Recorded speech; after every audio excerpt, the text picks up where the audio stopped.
പ്രശസ്തമായ ഒരു മണം. കവിത വിമീഷ് മണിയൂർ.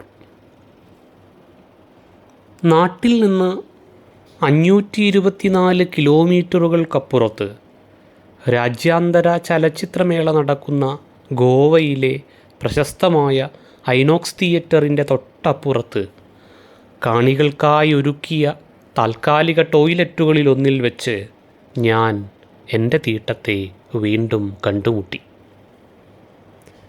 തിരിഞ്ഞു നോക്കിയിട്ട് കുറേ ആയി.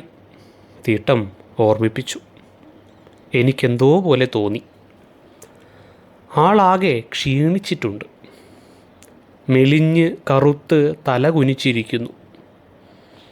എൻ്റെ വയറ്റിൽ നിന്ന് ഇങ്ങനെയൊന്ന് പുറത്തു ചാടുമെന്ന് ഒരു മലയാളിയും പ്രതീക്ഷിക്കില്ല. സ്റ്റിക്കർ മാറ്റിയൊട്ടിച്ചെന്നേ ആർക്കും തോന്നൂ. എന്തു പറ്റിയെന്ന് ചോദിക്കാൻ നാവ് വരണ്ടു. പഴയ പോലെയല്ല, സൂക്കേടുകളുണ്ട്. വാരി വലിച്ച് തിന്നാനാവില്ല. ജീവൻ പിടിച്ചു നിർത്താനുള്ളത് കഴിഞ്ഞാൽ കാര്യമായി ബാക്കിയൊന്നും ഉണ്ടാവില്ല. സത്യം പറഞ്ഞാൽ ഈ കോലത്തിൽ പുറത്തിറങ്ങാൻ നല്ല ചമ്മലുണ്ട്. ഒരുപാട് നിർബന്ധിക്കുമ്പോൾ മടിച്ച് ഇറങ്ങിക്കൊടുക്കും. ഇനി എന്ത് പറയണമെന്നറിയാതെ ഞാൻ കുഴഞ്ഞു. എന്തെങ്കിലും ചെയ്യേണ്ടതുണ്ടോ?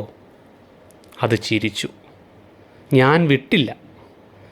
അമ്മയുടെ തറവാട് വിറ്റപ്പോൾ കിട്ടിയ 17 സെൻറ്റും ഒരു പീടിക മുറിയുമുണ്ട്. എനിക്കതുകൊണ്ട് ഒരാവശ്യവുമില്ല. നിനക്കത് എഴുതിത്തരട്ടെ. എന്തു ചെയ്യാം?